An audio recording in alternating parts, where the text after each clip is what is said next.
Welcome back, horror fans, cinephiles, and Giallo enthusiasts. This is Tanner Leeser, your host for The King in Giallo, and let's do another unscripted movie review. I just got done watching The Designated Victim, and what can I say about this other than it's essentially Strangers on a Train, but a little updated, but not too different. But again, it has been about a decade or so since I saw the Hitchcock film, but very close similarities, at least from what I remember. The plot in a nutshell is that these two gentlemen meet in just kind of like random situation, and one of them is kind of a psychopath, which in both films you pick that up a little bit as we go along, but much more like at least halfway through the narrative, like this guy's fucking crazy. But the psychopath makes an offer to the other gentleman that wouldn't it be the perfect crime if we each killed someone else that we both want dead in our lives, because it would be so perfect. Like, you don't know the person that I want dead, I don't know the person that you want dead, and we could get away with it. And while these murders are taking place, we could be doing something that is a perfect alibi. So that's essentially both plots in a nutshell. Again, it's been a while since I saw Strangers on a Train, so there could be a lot more that goes on there, but for The Designated Victim, that's a pretty solid setup, but there is more that goes along. So let me just relay to you a little bit of details of the movie. This is a 1971 Giallo film that I covered in my Forgotten Giallo Films series. Sometimes it doesn't come up as a Giallo, but I mean, if you go on with the Wikipedia, it'll tell you it's a Giallo. It's also known as Slam Out, and in the Italian, forgive me for mispronunciations, La Vittima Designata.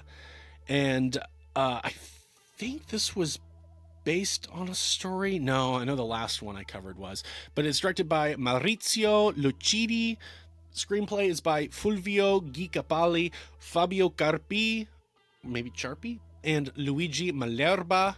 Story is by Augusto, Caminito, Maurizio Lucidi, Aldo, Lado, great underrated Giallo film director, and Antonio Troiso. Starring Tomas Milian, which could also be Thomas Milian. I don't know how much emphasis I'm supposed to put in that.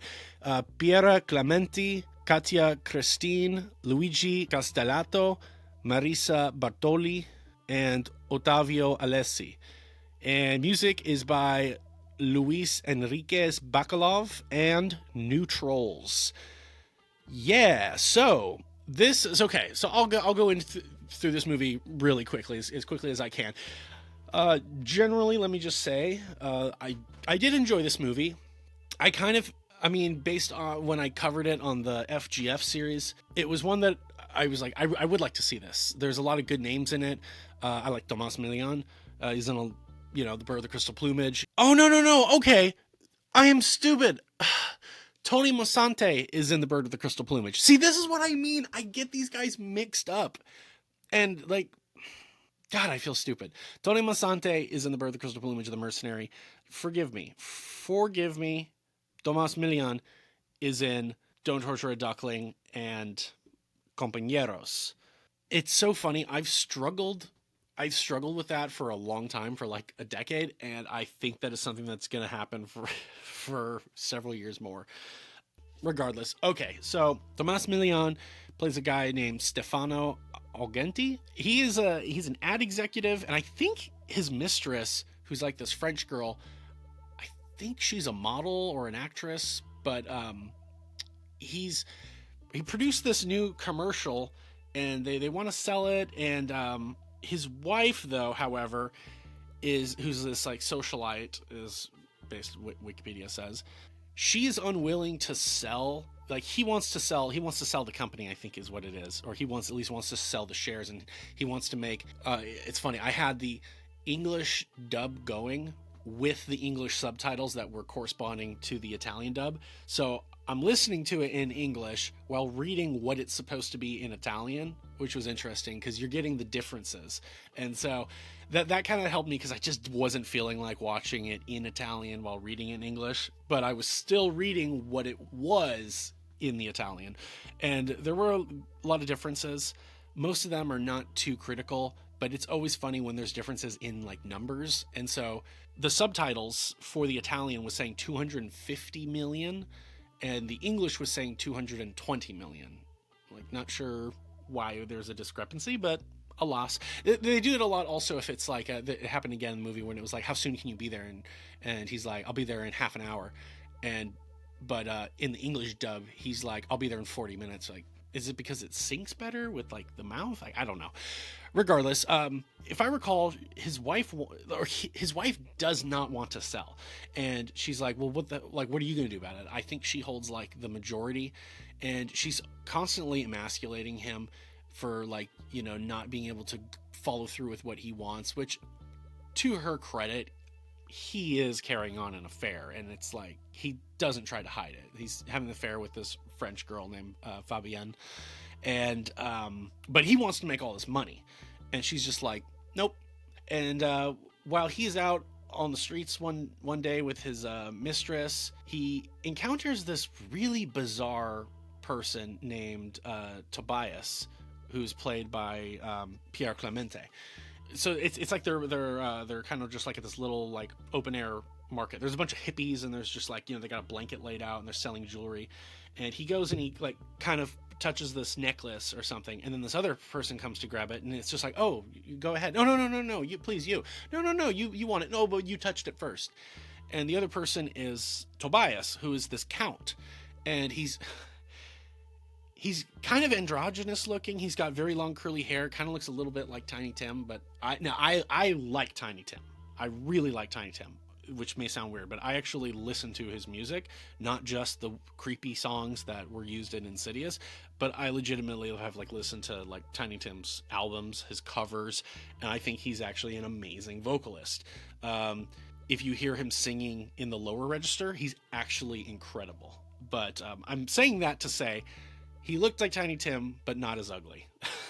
Like, I feel like, look, I'm a fan of Tiny Tim's. I can call him ugly. And the dude was ugly, but that's beside the point. But anyways, so, and he's very effeminate, this count, and he's always got a coat or a jacket like draped over himself as if it's a cape, which is funny because as a count, you're like, dude, you can just wear a cape if you want. Like, you don't have to be like, oh, hello, I've got, my jacket.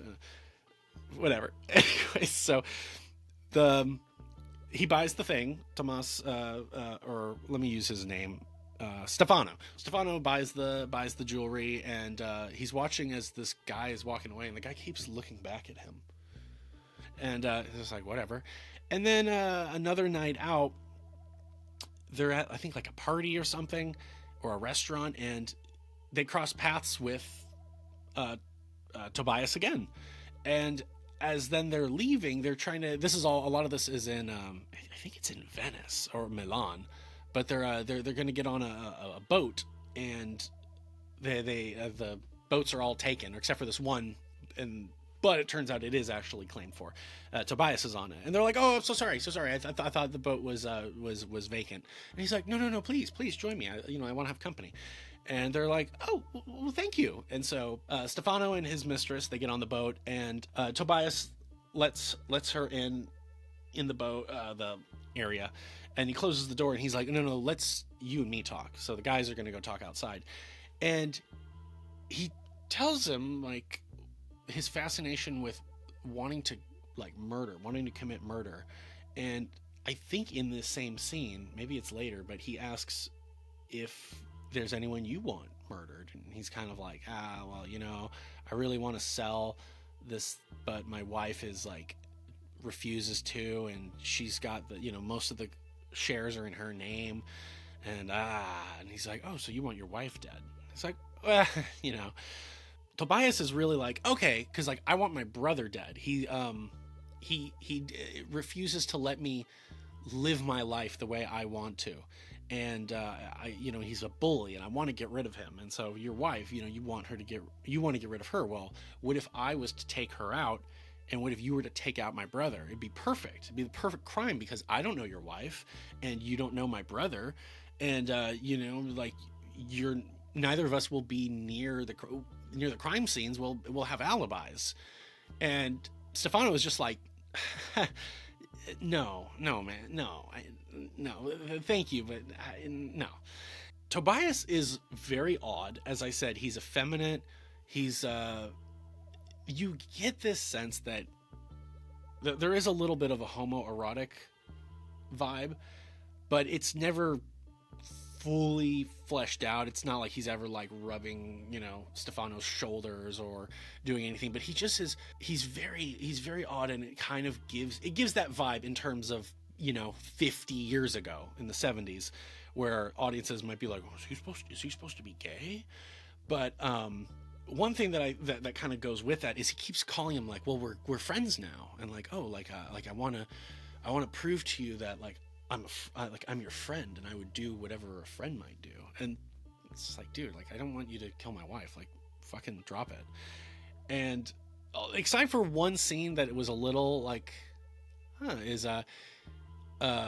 Tobias finds Stefano where he's living, and he comes in, and his like shirt is kind of like ripped open. He's got these scratches, and he's just like, oh my god, like, Tobias, what happened to you? He's like, it was my brother.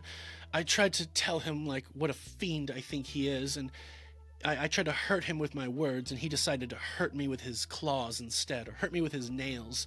And I guess he proved that it hurts more than my words. And he's got, scratches, and so he's like sitting there in a chair with his shirt ripped open, hairy chest, and like whatever. And Stefano is like getting vodka, and he's like trying to like pat it down, wipe it clean. So he cleans up his wounds, and he gives him the necklace, and he's like, look, you're a good friend.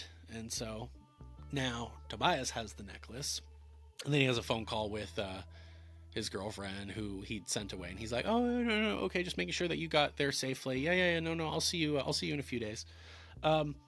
So going back a little bit, a scene that happens is Stefano takes his wife out on like a lake. They have like a lakeside villa. I mean, he's got a few properties. The dude's pretty wealthy, but he's got this lakeside villa, and again, I think it was Milan. Forgive me, it doesn't totally matter. But he takes her out on a boat, and she's calling him out as if like he's trying to just like bribe her with like having a good time and all this stuff. She calls him out for like, you were just out with your mistress all the past few nights. Like, don't think you're gonna like be able to persuade me. Persuade you? What do you mean? Like, oh, you're trying to butter me up so I'll agree to let you sell, and I'm not going to. And they're out there on the boat, and she calls him out again. Like, I bet you're thinking about how easy it would be to kill me. If this boat were to just capsize, or I was to somehow fall into the lake, you know how to swim and I don't. You'd be able to get away with this murder. And he's just like, I'm not thinking about that. And she, yeah, sure you aren't. And they get back on dry land, and she just fully emasculates him. Like, she essentially is telling him like, you're a coward. You couldn't even follow through with your desires to kill me. He's like, I didn't. And she's like, yeah, sure you didn't want to kill me. And then he sees a man walking who looks like Tobias, and he's also runs over to talk to the guy. It's not him. So it's a good little indicator. Like, okay, he might really want to kill her. Like, he probably won't admit it out loud, but the way he ran over to this person, assuming it was Tobias, like, what, you really think that guy is your friend to the point where you just wanted to catch up? Like, you don't want to be like, hey, let's do it. Let's murder each other's people. But anyways, a little bit later, so he keeps denying this. This guy, like, I'm not going to do it. I'm not going to follow through with this. And he goes to he ends up forging his wife's signature to sell, and he's planning to escape to Venezuela, and he's talking to the banks in terms of how would I be able to get this money, like, and they're like, well, you can only carry so much cash traveling from country to country. You can only carry so much in cashier's checks, but the banks could send it to each other once they figure out like the legalities of certain things. But yeah, we can send you the money. And he's like, okay, how long would that take? In 3-4 weeks. That's fine. That's perfect. Okay, awesome. And then he's at this flower shop, and he's sending flowers to his mistress in Milan. And of course, Tobias is there, just kind of outside, and he runs in like, "Oh, like what? How fortuitous us meeting." And at this point, it seems very clear that he is following him. Like, bro, like leave me alone. And he's saying like, "Oh, I know you think that I must have followed you, but no, this is completely random. I swear. I'm staying at this hotel. You should come over and we should talk." And he's like, "What would we talk about?" "Well, I think we have a lot to talk." He's like, "I don't have anything to say to you. Like, we're friends, but like, I don't have anything to say." And he's like, "Well, I've got a lot to say to you, and I'm pretty sure you do have something to say to me. So why don't you come over tonight?" And he keeps saying like, "Dude, I might be busy. I'm not going to do this." And he's like, yes, yes, yes, I'll see you later tonight." And he's like, "Okay, ciao." Like, he never agrees. But he ends up going to talk to his wife, and she's again immediately like calling him out. She's giving him the cold shoulder, and he'd sent like 24 white lilacs, I think what it was, to his mistress, but his wife somehow has 24 white lilacs, and he's like, "I didn't send these to you. Who sent those, honey?" "Oh, a friend of yours named Tobias. He said that he had some things to tell me about how you had forged my signature and was planning to escape to Venezuela." And so his friend is now throwing him under the bus, and he's just like, "God damn it." And he ends up like leaving in a huff, like, "Here's my keys." Leaves his keys on the divan, and he goes. And as he's leaving, he runs into this German woman who I couldn't tell if she was supposed to be a prostitute or something, but she's asking him like if you could help. I guess not. I don't know. It seemed like she was, but she was asking if he could drive her somewhere. She's got to be somewhere, and he drops her off at the airport, and turns out she missed her flight. And, "Oh, whatever will I do? The next flight is tomorrow at 3, and like I've got nowhere to stay." And he says, "Well, you can come stay at my place." And she's very like, "Oh, I don't know how I'll ever make this up to you." And he puts her in a room, and he's like, "Bathroom's across the hall, my room's next door." And he goes in, he talks to, he tries to call his wife, but the operator says, "Oh, the line seems to be disconnected." I don't remember if it was right before this or right after this, but you saw Tobias show up at his wife's house. She goes to the door, and he's outside. He's like, "I'm Tobias. I'm a friend of your husband's. Can I come in?" And so that's going on. And eventually, again, we cut back to Stefano, and the German girl kind of comes into his room in like a little like nightie and her underwear, and he's just and so it's like, okay, so I'm assuming they slept together.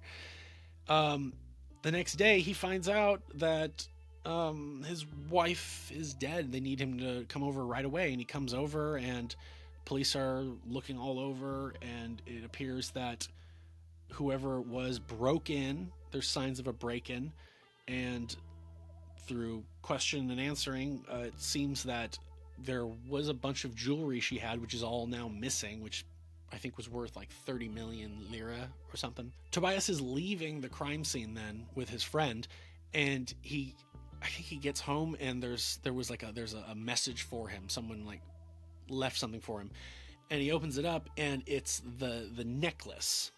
So now Stefano has the necklace again that he had given to Tobias many scenes ago. He leaves, he goes back to his lake villa, and I think the German girl's name was Christina.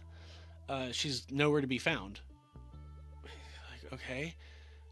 And then he ends up running into Tobias again, and Tobias is like, "Okay, well, now that this is in action, you now need to kill my brother." He's like, "What the fuck, dude? Like, I never agreed to this." And he's like, "Of course you did." And he's like, "No, I didn't." He's like, "Well, I did it for you because you were too scared to it's like the thing that his wife was saying. He's like, "Oh, you were just too scared to follow through with it, so I did the thing that a friend would do, and I did it for you." And he's just like, this was the clip that I show at the end of my video where it's like he throws him in the water. And this is just funny. He's like, "I'm cold. Take me home." And then he does. And he's just like, "Oh, you're such a good friend." And as this goes on, he's telling him, like, "I'm not going to kill your brother. You're going to go to the police, and you're going to tell them everything. You're going to tell them what you did, and, how you staged the crime scene to look like a break-in, and how one of the things that the police had said was it's remarkable. There's no fingerprints that we would expect. Like, we don't see the husband's fingerprints, the butler's fingerprints. Like, there's no fingerprints. And so he's telling him, like, you're going to confess what you did. And he's like, oh, but I'm not. And he's like, there's no way that, he's like, they're not going to believe that I did that without you giving the order.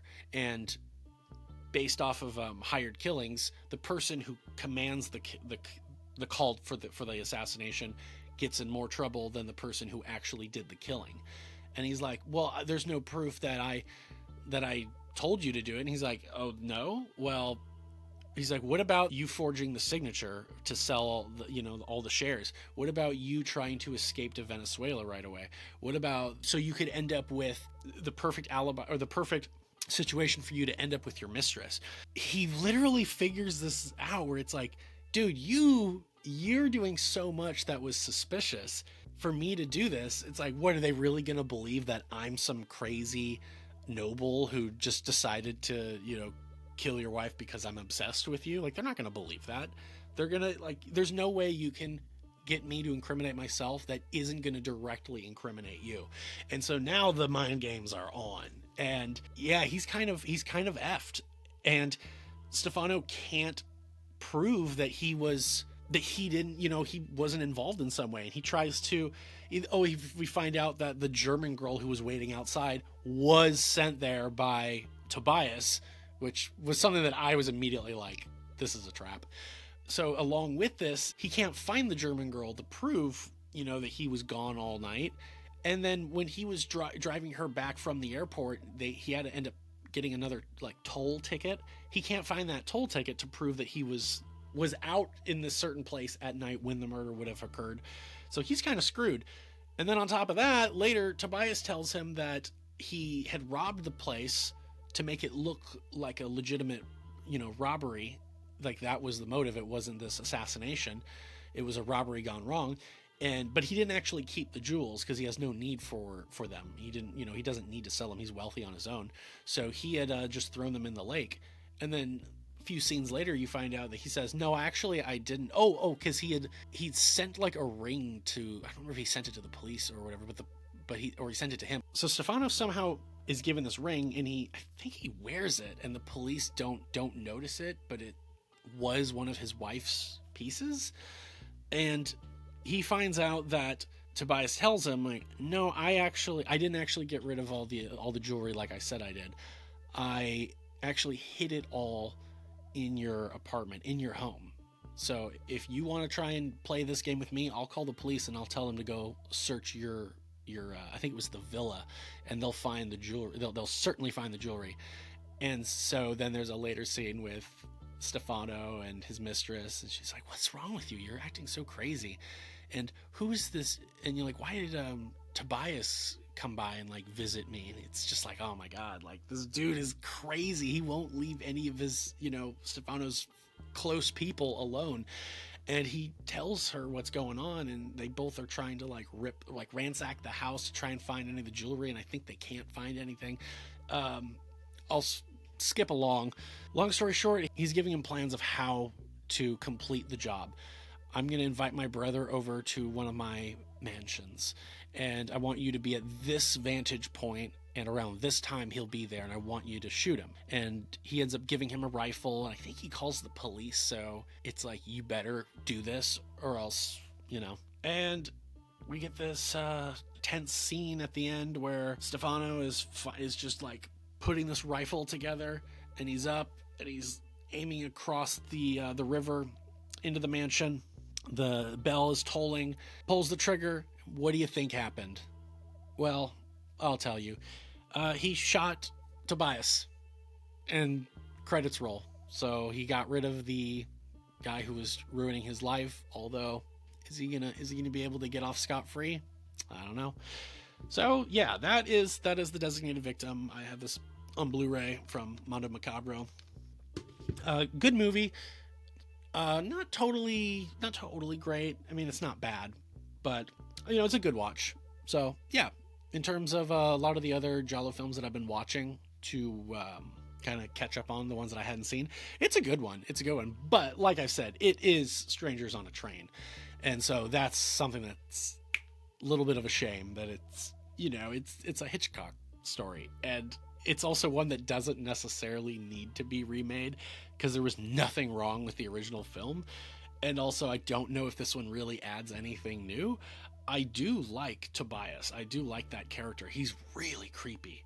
And the movie does a good job of, again, playing with the homoerotic, I wouldn't say themes, but there's certainly a little aura of that for some people, especially 5 decades ago, it probably did make it more creepy. Like, I think this man is in love with me. But I don't think the movie is intentionally and explicitly trying to go that route, like, oh, creepy gay man. I don't think that's what they're supposed to do, but I do think because the guy is not, like, he actually has a woman with him when you see him the first several times. But I think it's, especially Clémenti's performance, I think it's just, he's supposed to be this European eccentric count, this noble who's just very effeminate and just kind of has a finer taste for things. But along with that, because it's never explicitly stated, it has this undertone of, I think this guy is in love with him. I think this guy is like, because just the whole thing of like, oh, well, we're friends. It's like they ran into each other a few times on the street, and it's like, oh, well, now that we're friends. And it's like, okay. And then later it's just like, well, I just wanted to prove that we are good friends. And it's like, dude, I don't know you. Like, I've been through some stuff with some other people at, like, you know, in like workshops and classes and types of stuff. And it's like, dude, we're not like, well, now that we're friends.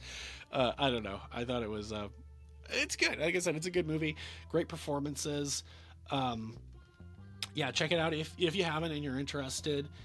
It's certainly a good watch for Giallo fans if you're going through all the movies. Not one that you need to see if you're trying to just watch like, oh, the essentials or so. But yeah, if you're someone who's watching over like 50 Giallo films and you're just trying to watch as many as you can, yeah, it's a good one to watch. You can, like I said, you can actually readily find it online, get it on home video, which is good. So this one doesn't really need to be further remastered, in my opinion. It's already got a Blu-ray transfer. And yeah, let me know if you've seen this movie, what your thoughts are on it. There's probably a lot of stuff I overlooked for the movie. I literally just went from viewing it to cutting this review. I didn't look anything up about it. Let me know if there's any good trivia for the movie in terms of Strangers on a Train. Let me know. If you haven't seen this movie, are you interested now in watching it? You think you might check it out? Have you ever heard of this movie?